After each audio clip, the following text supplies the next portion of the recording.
El alfarero y el barro. Había una vez, en un rincón olvidado del tiempo, un alfarero. Este hombre, con sus manos curtidas y su mirada llena de sabiduría, tenía el don de dar forma al barro, de transformar una masa informe en objetos de belleza y utilidad. Un día, mientras trabajaba en su taller, el alfarero tomó un pedazo de barro. Era una masa sin forma, sin propósito, pero el alfarero veía en ella un potencial infinito. Con paciencia y cuidado, comenzó a trabajar el barro, moldeándolo con sus manos, dándole forma y propósito. El barro, bajo las manos del alfarero, comenzó a cambiar. No fue un proceso fácil. Había momentos de presión, momentos de calor cuando el barro era colocado en el horno, momentos en los que parecía que el barro se rompería. Pero con cada etapa, con cada desafío, el barro se volvía más fuerte y más hermoso. Finalmente, después de mucho tiempo y esfuerzo, el alfarero terminó su trabajo. El pedazo de barro, que una vez había sido una masa informe, ahora era una hermosa vasija, fuerte y útil, y con una forma y propósito definidos. Jeremías 18, 1-6. Palabra de Dios que vino a Jeremías, diciendo: Levántate y vete a casa del alfarero, y allí te haré oír mis palabras. Y descendía a casa del alfarero, y he aquí que él trabajaba sobre la rueda, y la vasija de barro que él hacía se echó a perder en su mano. Y volvió y la hizo otra vasija, según le pareció mejor hacerla. Entonces vino a mí palabra de Dios, diciendo: ¿No podré yo hacer de vosotros como este alfarero, oh casa de Israel? Dice Dios: He aquí que, como el barro en la mano del alfarero, así sois vosotros en mi mano, oh casa de Israel. En las manos del alfarero divino, somos moldeados, formados y transformados. La historia del alfarero y el barro en Jeremías 18, 1-6, es una metáfora poderosa y conmovedora de cómo Dios trabaja en nuestras vidas. Como el barro en las manos del alfarero, somos maleables, susceptibles a la influencia y al cambio. Pero también, como el barro, podemos resistirnos, podemos endurecernos, podemos rompernos. Sin embargo, el alfarero no se rinde. Si la vasija se echa a perder, él la vuelve a hacer, la moldea de nuevo, la transforma en algo nuevo y hermoso. Esta es la promesa y la esperanza que encontramos en este pasaje. No importa cuán quebrados, cuán dañados, cuán perdidos nos encontremos, Dios, el alfarero divino, tiene el poder de transformarnos, de hacer de nosotros una nueva creación. No estamos abandonados, no estamos desechados, estamos en las manos del alfarero. Y así como el alfarero ve potencial en el barro, Dios ve potencial en nosotros.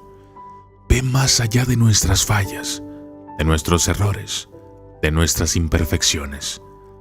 Dios ve lo que podemos llegar a ser, y con paciencia y amor nos moldea, nos forma, nos transforma. Por lo tanto, seamos barro en las manos del alfarero. Permitamos que Él nos moldee, que nos forme, que nos transforme, y confiemos en que, al final, seremos una vasija útil, una vasija de honor, una vasija que refleje la gloria y la belleza del alfarero. Porque en sus manos somos más que barro. Somos una obra maestra en proceso.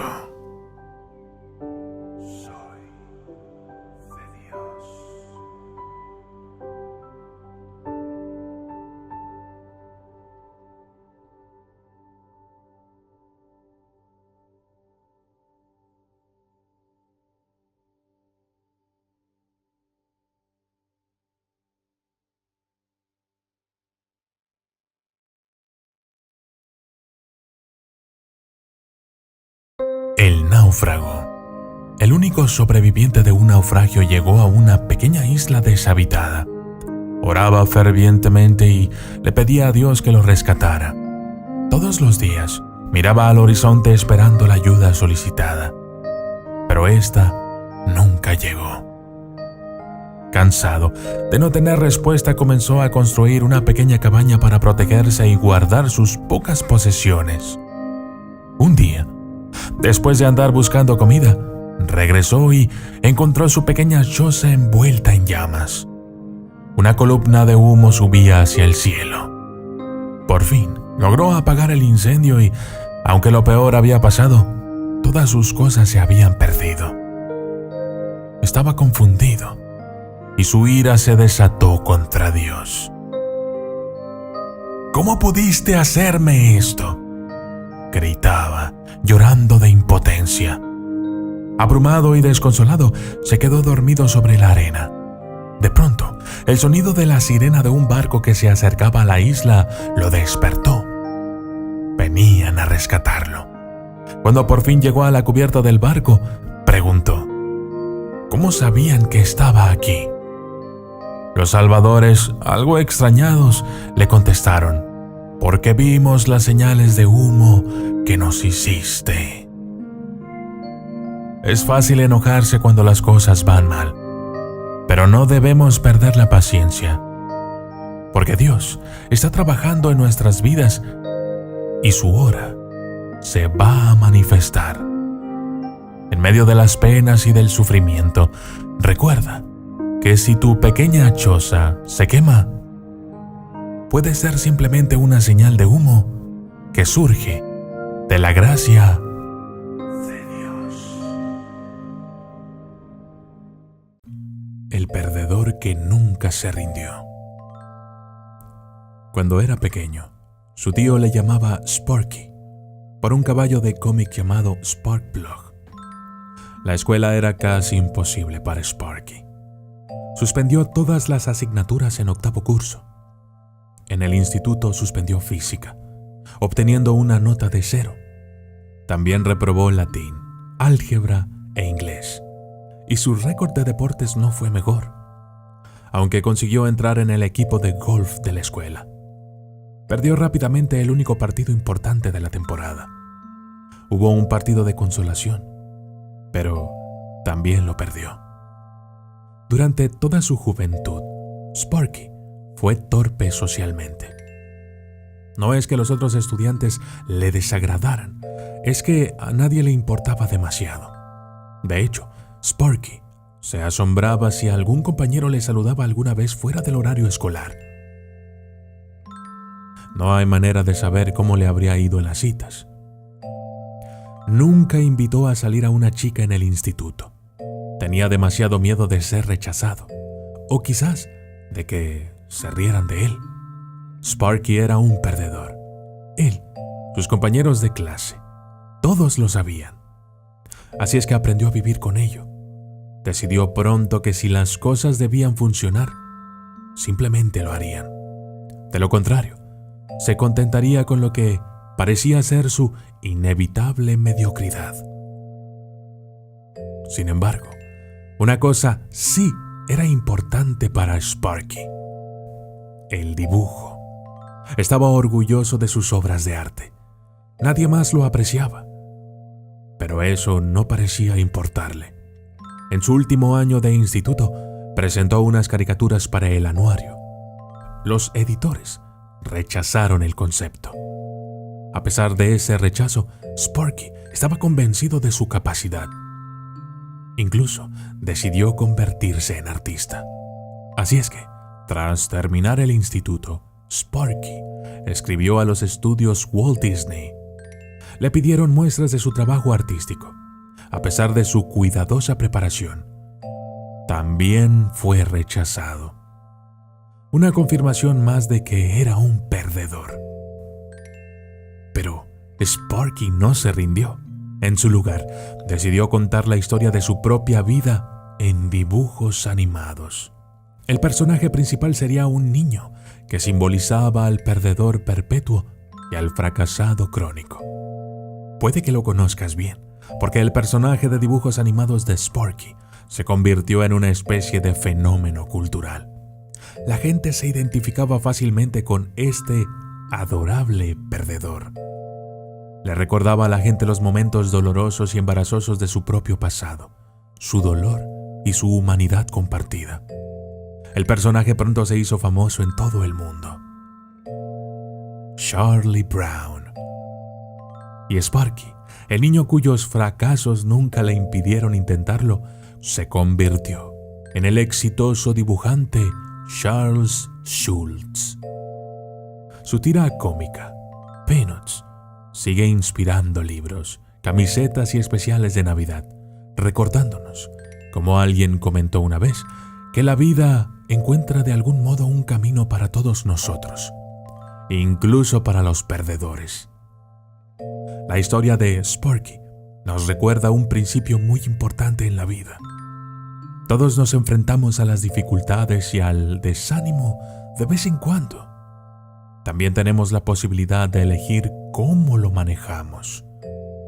Si somos persistentes, si nos aferramos a nuestra fe, si seguimos desarrollando los talentos únicos que Dios nos ha dado. ¿Quién sabe lo que puede pasar? Puede que acabemos teniendo una visión y una capacidad de inspiración que solo se consigue a través de ciertas dificultades. Al final, no hay perdedores con Dios. Algunos ganadores solo tardan más en desarrollarse. Soy de Dios.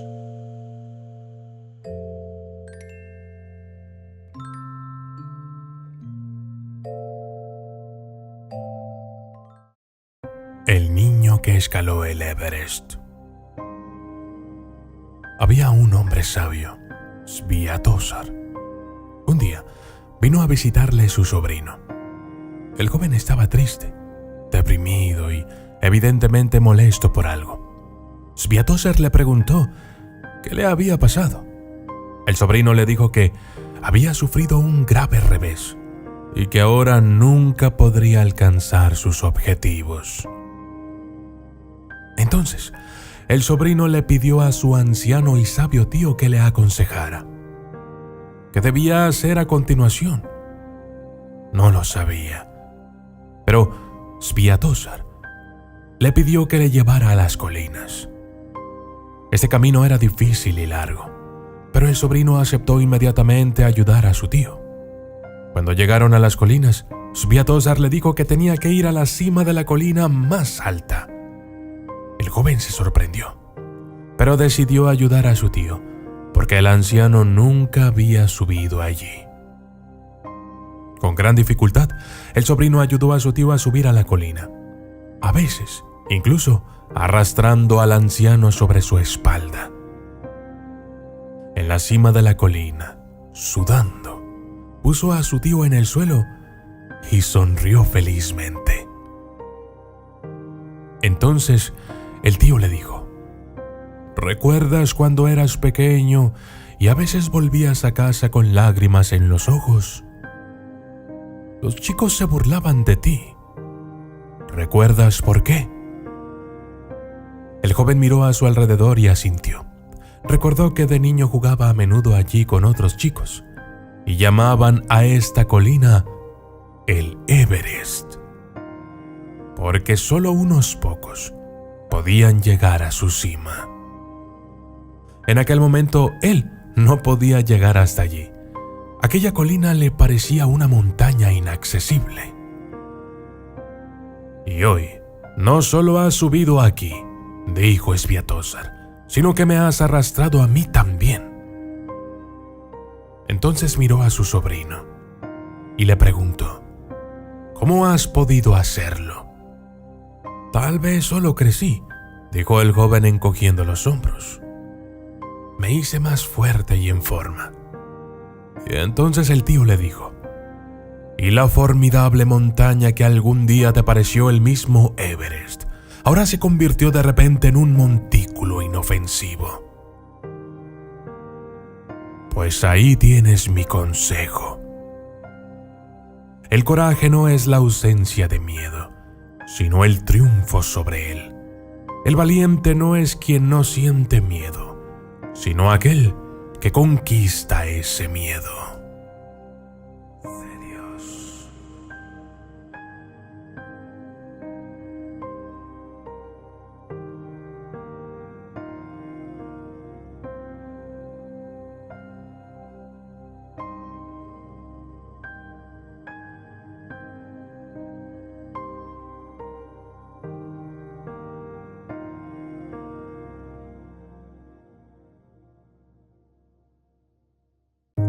La sal, el vaso de agua y el lago. Una vez un joven infeliz se acercó a un viejo maestro y le dijo que tenía una vida muy triste y le pidió una solución. El viejo maestro le indicó al joven infeliz que pusiera un puñado de sal en un vaso de agua y que luego lo bebiera. ¿Qué sabor tiene?, preguntó el maestro. Terrible, escupió el aprendiz. El maestro se rió y luego le pidió al joven que tomara otro puñado de sal y lo pusiera en el lago. Los dos caminaron en silencio hasta el lago cercano y cuando el aprendiz agitó su puñado de sal en el lago, el anciano dijo: «Ahora bebe del lago». Mientras el agua goteaba por la barbilla del joven, el maestro preguntó: «¿Qué sabor tiene?». «Está buena», comentó el aprendiz. «¿Sientes el sabor de la sal?», preguntó el maestro. «No», dijo el joven. El maestro se sentó al lado del joven atribulado y le dijo: «El dolor de la vida es pura sal, ni más ni menos. La cantidad de dolor en la vida sigue siendo la misma, exactamente la misma, pero la cantidad que saboreamos del dolor depende del recipiente en el que lo ponemos. Por eso, cuando tienes dolor, lo único que puedes hacer es ampliar tu sentido de las cosas. Deja de ser un vaso y conviértete en un lago». Soy de Dios.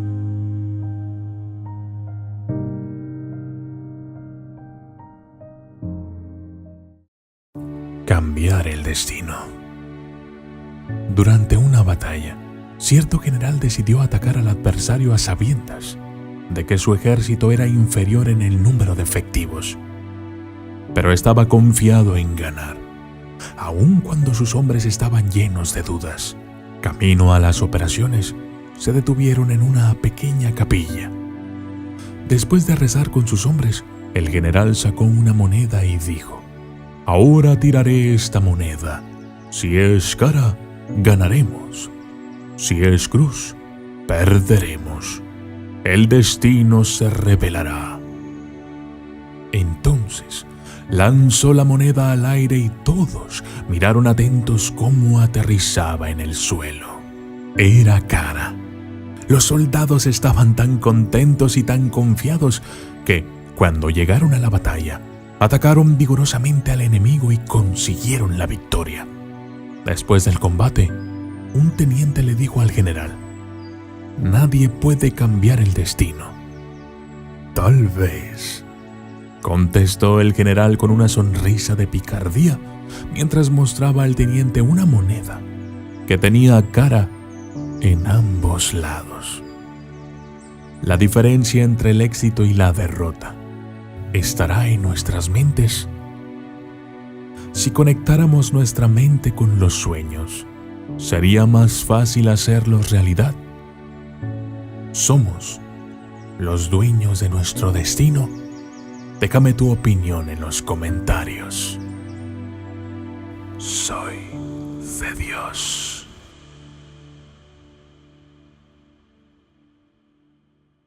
Los árboles y los leones. Lejos de un reino había una enorme selva. En esa selva había miles de árboles. Entre ellos había dos que eran muy buenos amigos. estaban uno al lado del otro. En la misma selva vivían muchos leones. Estos leones solían matar a otros animales que vivían en esa selva y se los comían. Los cadáveres de los animales muertos apestaban y un olor nauseabundo flotaba en el aire. Todo el ambiente era malo para vivir. Un día, los dos árboles, que eran amigos, estaban hablando. El primer árbol dijo: «Estos leones están contaminando nuestra selva. Tenemos que salvar nuestra selva de ellos. Hay que expulsarlos de aquí». «Sí», dijo el otro árbol. Un árbol viejo y sabio, que estaba escuchando a los amigos, dijo: «Puede que contaminen el aire, pero estas criaturas salvajes nos mantienen a salvo de los leñadores. Ningún leñador se atreverá a entrar en el bosque que tiene leones». Pero este consejo no entró en la mente de aquellos árboles. Los dos amigos decidieron espantar a los animales y, aquella noche, los dos empezaron a moverse violentamente. «Vamos a espantar a los leones. Estarán tan aterrorizados que abandonarán esta selva y no volverán a entrar en ella», dijeron los dos amigos, riéndose en voz alta. Toda la selva resonó con sus risas. «No hagan eso», gritó el árbol sabio. Pero los dos amigos nunca escucharon. Empezaron a moverse con el viento y a hacer ruidos espeluznantes. Todos los demás animales salvajes del bosque se asustaron al ver a los dos árboles y aquellos sonidos que emitían. «Está pasando algo en el bosque, huyamos», dijeron algunos de los animales. Los dos amigos estaban contentos. «Ahora podremos disfrutar del aire fresco», dijeron. Pero su alegría duró poco. Un día llegó al bosque un leñador y empezó a talar los árboles. «Ahora no hay que temer a los feroces leones», exclamó un leñador. Pronto aparecieron otros leñadores. Al ver esto, el árbol sabio dijo: «Ahora todos estaremos condenados». Los dos árboles amigos gritaron, diciendo: «¡Qué tontos hemos sido! Deberíamos haber escuchado a este árbol sabio». Poco después, los dos árboles amigos fueron derribados por el hacha de un leñador. Día tras día, muchos leñadores destruyeron más y más árboles, hasta que finalmente el bosque desapareció. Levítico 19:32. Delante de las canas te pondrás en pie, honrarás al anciano y a tu Dios respetarás. Yo soy Dios. Soy.